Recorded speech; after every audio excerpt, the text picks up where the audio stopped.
Hi guys, it's me Emily and welcome back to my channel. I'm so excited because now is finally the time that I can start filming some Halloween makeup looks.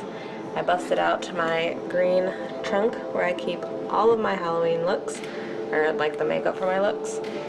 So excited to be filming these videos, hopefully having them up all throughout October. And I'm going to start actually kind of just with a simple pretty look and then kind of build up from there.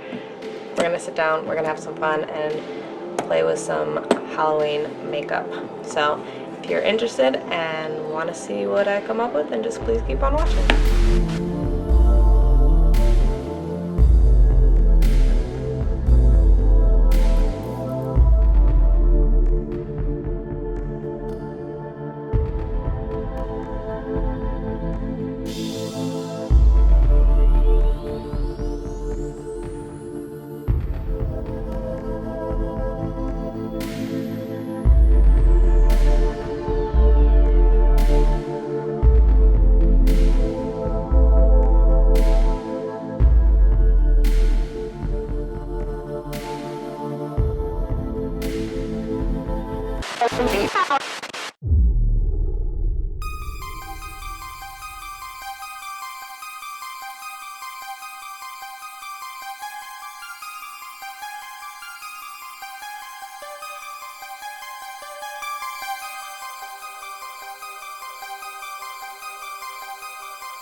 After you're done, all you do is accessorize.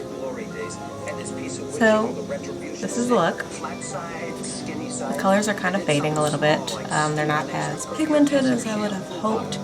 I think it's probably the palettes. It's not a very high-end colorful palette, but I forgot I was watching a show. But I think all in all, it still turned out really cute. Let's zoom out a little bit. I'll put up a picture here of what it looks like when I edit it a little bit in my photo apps and what I actually post to Instagram, because I don't use contacts and things like that. My son's out there. I don't actually use contacts and all that. I do it all on a photo app so that it makes my photos look a little bit better. But all in all, I added some little rhinestones here. And yeah, all in all, I think it looks pretty good for a first time out this year. I definitely need to brush up on my skills a little bit, but I think it's cute. It's a good start. So, thank you guys so much for watching. I really hope you enjoyed it. All the products that I use will be listed down below. And again, if you want to see the final product, you can go over to my Instagram, which I will link right here, as well as down below, and check out the edited version of this look. Thank you guys so much for watching, and as always, I'll see you in the next video. Bye guys.